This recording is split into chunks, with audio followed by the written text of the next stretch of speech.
If you were born between 1976 and 1985, you were a member of a micro-generation that shouldn't exist. You're too young to be a cynical Gen Xer, but you're too old to be a digital native millennial. You are a Xennial. You are the last humans on Earth who will ever remember what it felt like to live in a world without the internet. You remember the sound of a rotary phone, the smell of a physical library card, and the absolute freedom of being unreachable for an entire afternoon. But you were also the first to embrace the early internet. You were the pioneers of AOL Instant Messenger and the first to get a cell phone in college. Psychologically, this has created a unique hybrid brain. You have the grit and cynicism of the analog world, but the adaptability and connectivity of the digital one. Today, we are diving deep into the psychology of the Xennial. We'll explore why you feel like a bridge between two worlds, why you struggle with modern burnout, and why your generation might be the most psychologically resilient group in the workforce today. Let's start with your childhood.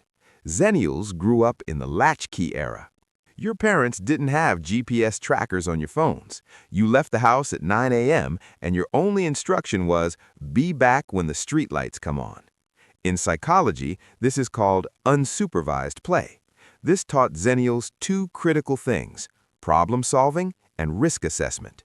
If your bike chain broke 3 miles from home, you didn't text mom, you fixed it or you walked. The Xennial edge, this created a low anxiety foundation. Because you weren't bombarded with global tragedies via a smartphone at age 7, your nervous system had time to develop a baseline of calm. You learned to be bored, and in that boredom, you found creativity. Unlike Gen Z, who were born into the cloud, Xennials watched the world turn from black and white to 4K. You remember the middleware era, floppy disks, Encarta 95, and the screeching sound of a 56K dial-up modem. Psychological concept, neuroplasticity. Xennials went through a massive cognitive shift during their formative years, late teens, early 20s. You had to learn how to move your social life from the mall to the chat room. This made you the translators of the world. You can still talk to a boomer about a rotary phone, and you can explain TikTok to a Gen Xer. You are the only generation that truly understands both languages. Here is the dark side of being a Xennial: the timing. Xennials entered the workforce right as the world changed. You were the guinea pigs for the 24/7 work culture. You got your first BlackBerry or iPhone right as you started your careers, meaning you never learned how to leave work at work as an adult. Then came 2008.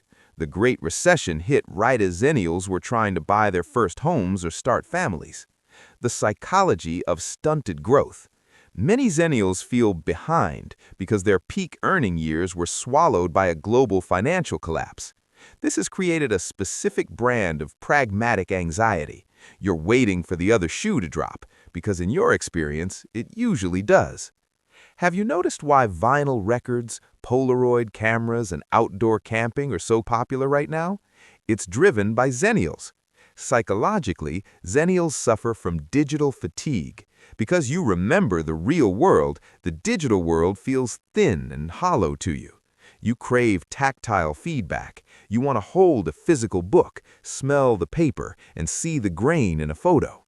The analog anchor, to keep your sanity, you unconsciously seek out analog hobbies. It's your brain's way of grounding itself back to that streetlight childhood where things felt permanent and slow. As Xennials hit their 40s, they're leading a quiet rebellion. They're the ones quitting high-stress corporate jobs to start woodworking shops or small gardens. They're the ones putting their phones in Do Not Disturb mode at 6 p.m. You aren't having a midlife crisis, you're having a midlife reclamation. You're reclaiming the part of yourself that existed before the algorithm told you who to be. You have the skills of the new world, but the soul of the old one. And that makes you dangerous in the best way possible.